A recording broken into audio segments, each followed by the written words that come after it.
एक और अहम और बड़ी खबर की ओर आते हैं। बात करते हैं जम्मू कश्मीर के अंदर इंतखाबी दंगल की। जी हाँ नाज़रीन, असेंबली के इंतखाबात। जी हाँ नाज़रीन, आप साफ सुन रहे हैं, असेंबली के इंतखाबात की बात हो रही है। और क्योंकि 2 असेंबली नशस्तें जम्मू कश्मीर के अंदर ऐसी है जहां पर अभी भी इंतखाबात नहीं हो पा रहे हैं। बाईपोल्स होने थे नगरोटा और बडगाम सीट के। और इतलात और खबर यह है कि आने वाले दिनों में इलेक्शन कमीशन ऑफ इंडिया कोई हतमी फैसला ले सकता है। कमीशन मौसमी सूरत हाल का भी जायजा ले रहा है, जो फ्लड सिचुएशन यहाँ हुई है उसके बाद असेसमेंट का भी जो है उसको भी देखा जा रहा है। नगरोटा जम्मू की सीट एक है। भारतीय जनता पार्टी के सीनियर लीडर देवेंद्र सिंह राणा साहब का इंतकाल हुआ तो खाली हो गई। बडगाम सीट जहां से मौजूदा वजीर आला उमर अब्दुल्ला साहब लड़े थे, 2 जगहों से वो लड़े थे, गांधरबल से भी लड़े थे और बडगाम से। गांधरबल को उन्होंने टेक ऑन कर दिया, टेक फॉरवर्ड कर दिया और बडगाम वाली सीट को इस्तीफा दे दिया। इस वजह से 2 सीटें इस वक्त जो वो चल रही है। न सिर्फ इतना बल्कि इतलात और खबर यह है कि सन 2021 से राज्यसभा की सीटें भी खाली है। यहां पर भी हतमी फैसला जो है वो लिया जा सकता है और सियासी जमातें closely election commission of India को मॉनिटर कर रही है और माना जा रहा है कि रवां महीने के दौरान बड़ी अनाउंसमेंट यहां से हो सकती है। सीधे श्रीनगर चलेंगे, इमरान नाइको हमारे साथ है।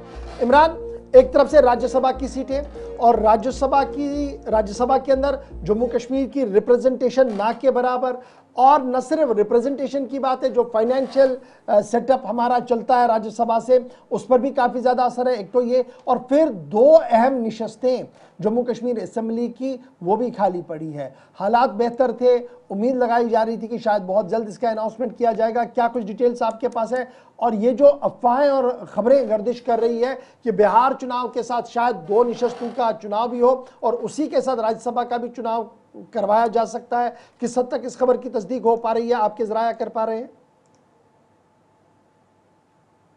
पहली बात, जहां तक राज्यसभा इंतखाबात का ताल्लुक है, अनफॉर्चुनेटली 2022 में जब प्रेसिडेंशियल इलेक्शन हुए थे या सदराती इंतखाबात हुए थे तो उस वक्त भी जम्मू कश्मीर की नुमाइंदगी नहीं हुई थी, क्योंकि 4 सीटें यहाँ से, तो उस वक्त यहाँ नुमाइंदगी नहीं थी और जम्मू कश्मीर उससे महरूम हुआ था। और रिसेंटली जो 9 तारीख को नायब सदर के इंतखाबात हुए, दोबारा से जम्मू कश्मीर की नुमाइंदगी नहीं हो पाई क्योंकि हमारे पास यहाँ राज्यसभा के मेंबर्स नहीं है।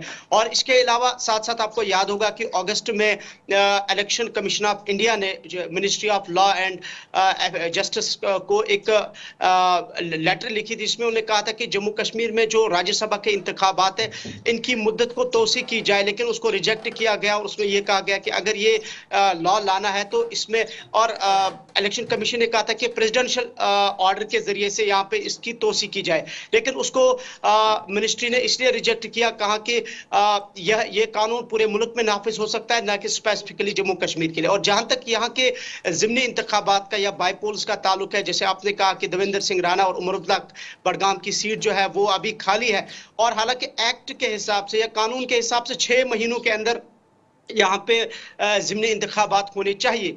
लेकिन यहाँ कानून के पास एक इख्तियार यह है कि अगर किसी इलाके में कोई नेचुरल डिजास्टर होता है या लॉ एंड ऑर्डर की कोई सिचुएशन बनती है तो उस वक्त थोड़ा सा उसको डिले किया जा सकता है, लेकिन इंतखाबात करना लाजमी है, क्योंकि अभी 1 साल भी होने वाला है और अभी कहीं से कोई इस तरीके की इतला नहीं है, ना तो गवर्नमेंट की तरफ से कोई ऐसा स्टेटमेंट आ रहा है कि जिससे ये चीज सामने आए कि शायद इंतखाबात होंगे। अब एक कुछ जो जराया हमें बता रहे हैं कि यहाँ जो ज़िमनी इंतखाबात है, इस हवाले से पहले इलेक्शन कमीशन ऑफ इंडिया की टीम जो है वो जम्मू कश्मीर का दौरा करेगी और यहाँ जो रिसेंटली जम्मू के अंदर सैलाब से तबाही हुई या कश्मीर में जो सूरत हाल बनी, इसका एसेस करेगी, ग्राउंड सिचुएशन पे इसका जायजा लिया जाएगा।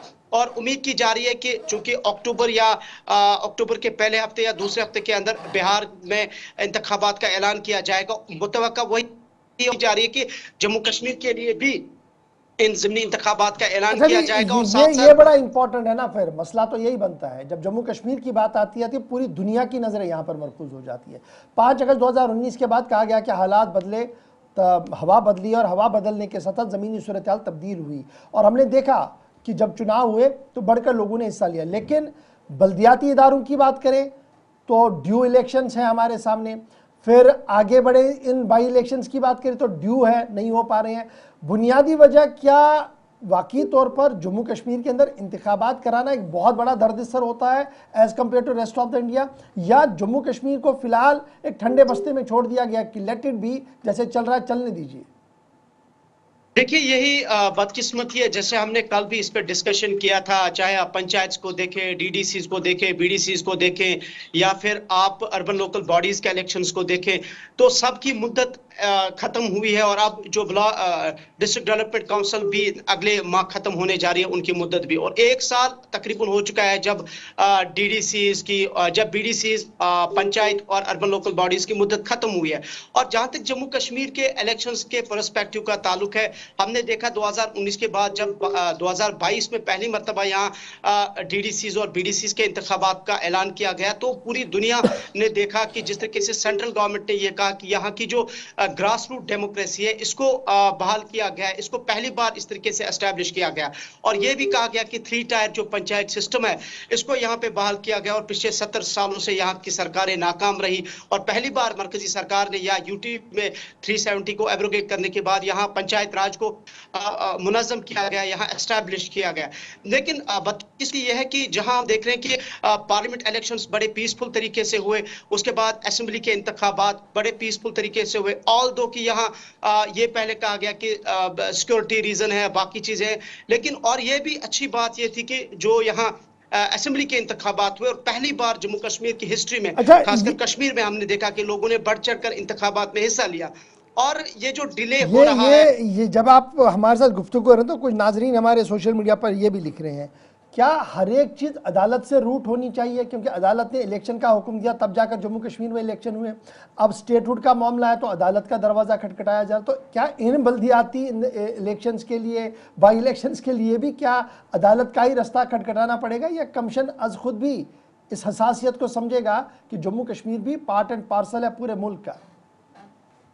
देखिए, टेक्निकली हम समझते हैं कि जो अदालत का रुख करने का मतलब ये होता है कि सिस्टम में नाकामी है, या जो सरकार है या जो इदारे हैं, ये या तो गैर संजीदगी का मुजाहरा करते हैं, या ये डेलिबरेटली उस एरिया को या उस स्टेट की तरफ उतनी मुतवज्जा नहीं होते हैं जो स्टेट उस हक के लायक होता है। Same is the case of Jammu and Kashmir. यहाँ जैसे आपने कहा, कोई भी मामला बनता है और ये अदालत में चला जाता है, और वहां से अदालत की तरफ से फिर उस इदारे को या उस डिपार्टमेंट को या जो भी इंस्टीट्यूशन होता है उसको फिर फटकार होती है।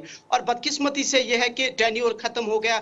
होना यह चाहिए था कि अपने वक्त पे, अगर हमें सिस्टम कहता है या कानून कहता है कि 6 महीने में आप लैंड ऑर्डर की सिचुएशन को देखें, या डिजास्टर कोई सिचुएशन बनती है, अगर ऐसी कोई सिचुएशन नहीं है और गवर्नमेंट यही कहती है कि जम्मू कश्मीर एक पीसफुल इलाका बन चुका है, यहाँ हालात इंतखाबात टाइम पर होने चाहिए। बहुत शुक्रिया जी इमरान हमारे साथ ज्वाइन करने।